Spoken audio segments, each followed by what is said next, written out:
അതുപോലെ തന്നെ അദ്ദേഹത്തിൻ്റെ മകന് ഗുരുവായൂർ കഴിഞ്ഞ ദിവസം ദർശനം നടത്തി എന്ന് അവിടെയുള്ള ആരോ ക്യാമറയിൽ പകർത്തി.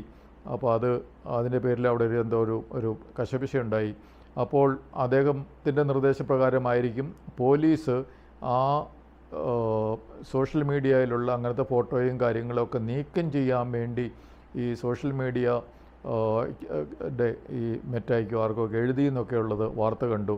അപ്പോൾ ഈ അദ്ദേഹം അവിടെ പോയിട്ട് ഇവിടെയാണോ കൃഷ്ണൻ ഇരിക്കുന്നത്, ഇവിടെയാണോ ദൈവം ഇരിക്കുന്നതെന്ന് ഈ ശ്രീ പിണറായി വിജയൻ ചോദിച്ചൊരു ജാള്യത മറയ്ക്കാൻ വേണ്ടിയിട്ട് അദ്ദേഹത്തിൻ്റെ മകൻ അവിടെ ചെന്നപ്പോഴത്തേക്കും മകൻ എന്തിനു പോയി അവിടെ ഗുരുവായൂർ എന്നുള്ള ചോദ്യങ്ങൾ വരും.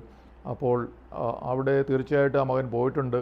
പക്ഷേ ആ മകൻ പോയി എന്നുള്ള സത്യം മറയ്ക്കാൻ വേണ്ടിയിട്ട് അദ്ദേഹത്തിൻ്റെ നിയന്ത്രണത്തിലുള്ള പോലീസിനെ ഉപയോഗിച്ച് ആ സോഷ്യൽ മീഡിയയെ കൺട്രോൾ ചെയ്യുന്നു.